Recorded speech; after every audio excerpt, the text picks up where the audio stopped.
Alright, hey guys. Here's another late night workout that I did. Let's see. I just got back from the gym. Doing this, recording and editing all of this right now. The January 25th. I had to look it up on my phone. But yeah. I was doing a push day, but I was really focusing more on my chest than anything. In this video, you're not going to see every single exercise that I did. These dips, I was probably a third of the way through my workout at this point. Started with flat bench, trying to go a little heavier. I'm not super strong. I've done a good job of building muscle, but my strength has always been lacking, so just been kind of working on that. As you can see here, dipping, and I've got the weight belt on. I've got a plate, one 45-pound plate hanging.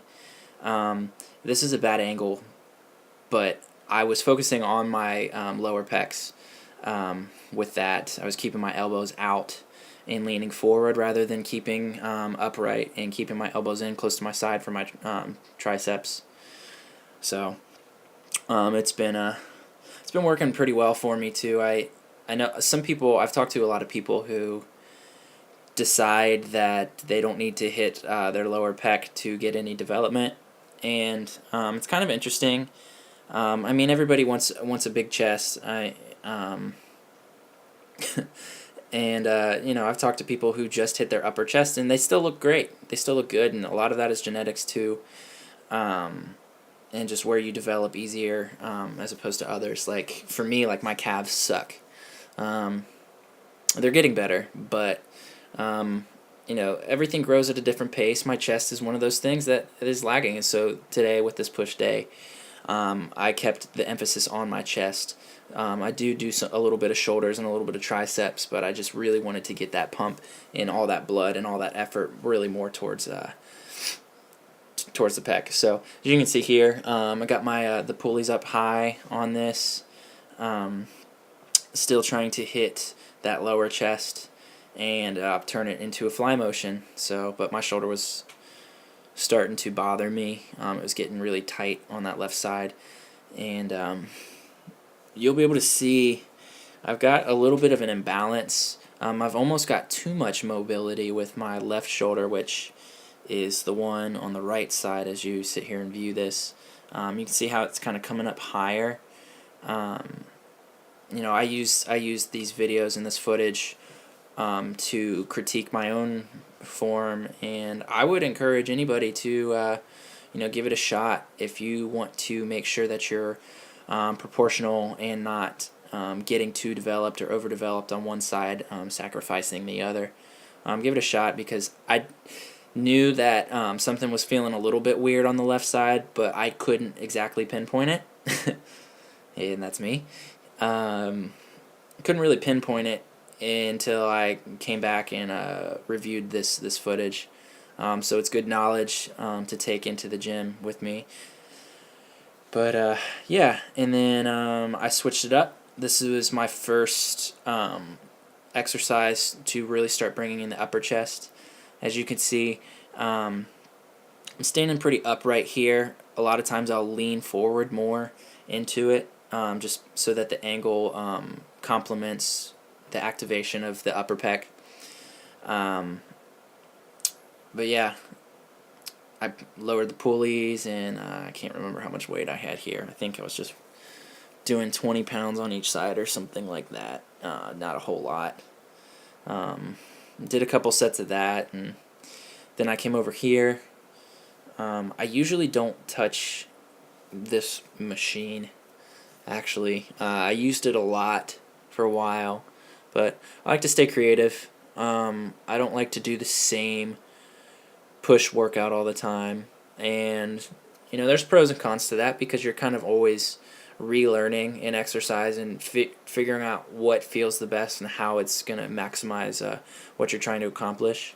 You can tell here I purposely lowered the seat and gripped higher up on the grip and kept my elbows flared a little bit more to keep the tension in the front of the shoulder, and then that upper chest as opposed to the lower chest. Sometimes I'll raise the seat and kind of scoop my butt away from the backrest to emphasize like a lower pec fly. But yep, push day, always get some triceps in there. My arms develop pretty well with minimal effort, so I don't really have to hammer them to really get a pump or get some results and feel like I'm making those gains. Gosh, gotta love the Hodge twins. Go check them out if you've never seen their stuff. I think it's a twin muscle workout, but they're funny.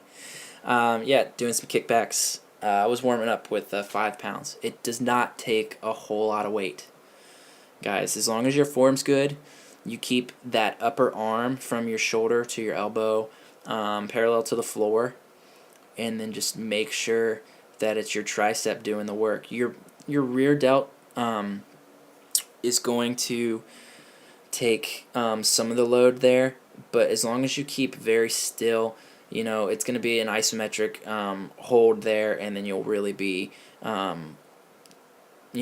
stretching and then contracting that tricep muscle, and then that's how you get the size. I mean, that's the hypertrophy part of it, and that's expanding something, pulling that rubber band of the muscle, those fibers, as far as you can, stretching it, and then shortening them, just going back and forth like that. And yeah, this is pretty close to proper form. I was kind of arching my back a little bit too much, or rounding it rather.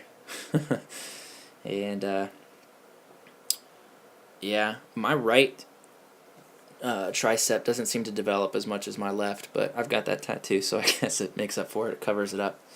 But here's a cool this was the last tricep exercise I did, or that was focused on that, and I was just doing some regular push downs. I was really trying to keep my elbows forward and sit upright rather than lean into it. But what I did here is I supersetted this with like a decline press. So I basically, yeah, there it is. I just stepped up a little closer, I flared my elbows out, and I started letting my chest do some of the work. It's the first time I've done it. It seemed pretty cool. Yeah. Thanks for watching, guys. Really appreciate it. Let me know if you have any questions, comments, whatever it may be. Get at me on YouTube. Just make sure you subscribe.